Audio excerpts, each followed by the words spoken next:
ассалому алайкум дӯстон, хуш омадем ба шабакаи мо. дар навори имрӯза барои шумо тозатарин ва муҳимтарин хабарҳоро аз ҷаҳони ММА омода кардем ва боварӣ дорем ки навор ба шумо писанд меояд. барои ҳамин наворро то охир тамошо кунед. мо бошад оғоз мекунем. дӯстон, қуръони бепул барои шумо. барои қуръони бепул ба даст овардан аз ширкати шифофармо доруҳои гиёҳӣ харидорӣ кунед ва онҳо ба шумо қуръон ҳадя мекунанд. шумо метавонед ки аз ширкати шифофармо ҳама намуд доруҳои гиёҳиро бо нархи дастрас ва сифати олӣ харидорӣ кунед. доруҳо барои хароб ва фарбеҳшавӣ, барои дарди дил, дарди меъда, пастаҳо барои хунукзадагӣ ва қавӣ кардани мардонагӣ, равғани усма, хилба, равғани сиёҳдона барои ҳамаи дардҳо. худи ҳозир ба номерҳои дар рӯи буда занг зада доруҳои даркории худро бо нархи дастрас харидорӣ кунед ва ҳамин гуна ҳам доруҳои даркории худро дастрас мекунед ва ҳам соҳиби китоби қуръон мешавед.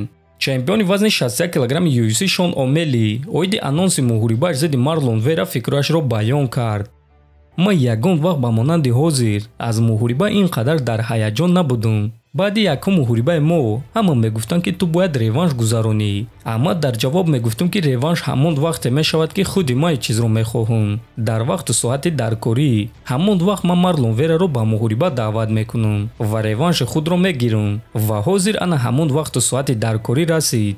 ман Вераро сахт шарманда намекунам, чунки ман бояд барои муҳориба тайёр шавам, аммо ман ин шахсро шикастан мехоҳам, гуфтааст Омели.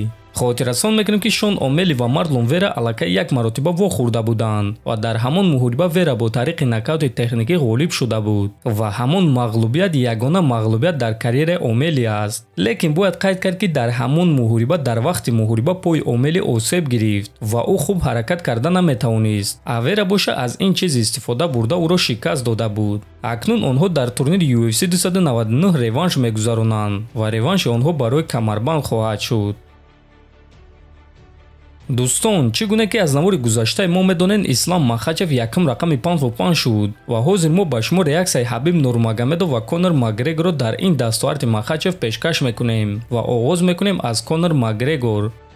рақами 1 паунди ҳозираро ба нокаути вазнин равон карда буданд ва ӯро дар истифодаи допинг қапида буданд. ин чӣ намуди варзиш аст, навиштааст Макгрегор. хотиррасон мекунем ки Ислам Махачев як бохт дорад ки дар оғози карьераш рух дода буд ва ӯро дар ҳақиқат ба нокаути вазнин равон карда буданд. ҳамчунин соли 2016 Исламро дар истифодаи допинг айбдор карда буданд, аммо Ислам ва дасташ исбот карда тавонистанд ки ӯ соли 2015 дору барои дил истифода бурда буд ки дар таркибаш мелдони дошт ва ҳамон вақт дар UFC истифода бурдани мелдони манъ кардагӣ набуд. танҳо аз соли 2016 истифода бурдани мелдония дар UFC манъ карда шуд. аз ҳамин сабаб ширкати допингии USADA Махачевро айбдор наҳисобид ва ба Махачев иҷоза доданд ки баромад карданро идома диҳад. барои ҳамин дӯстон суханҳои Конор оиди допинг беасос аст. акнун бошад биён мегузарем ба реаксияи Ҳабиб Нурмагомедов.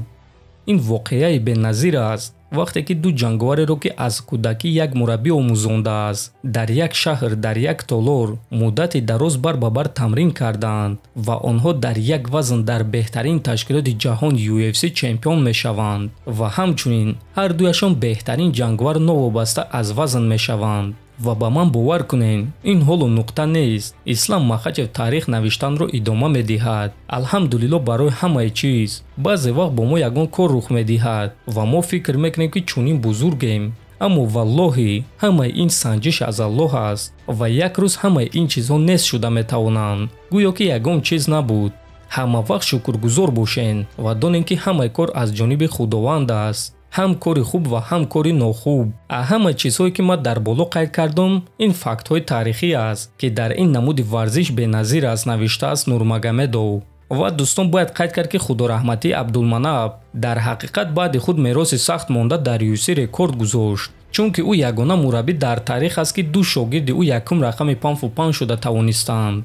ҳамчунин Ислам Махачев акнун дар UFC дар байни ҳама варзигарон аз Русия аз ҳама ғалабаҳои зиёд дорад, 14 ғалаба. Ҳабиб Нурмагомедов дар ташкилоти UFC 13 ғалаба дошт ва ин боз як дастоварди калон барои Махачев аст. дар ҳамин ҷо дӯстон навори мо ба анҷом мерасад. фикру ақидаҳоятонро нависен, ҳатман дар канали мо обуна шавен. то боздид, хонободу сарбаланд бошен.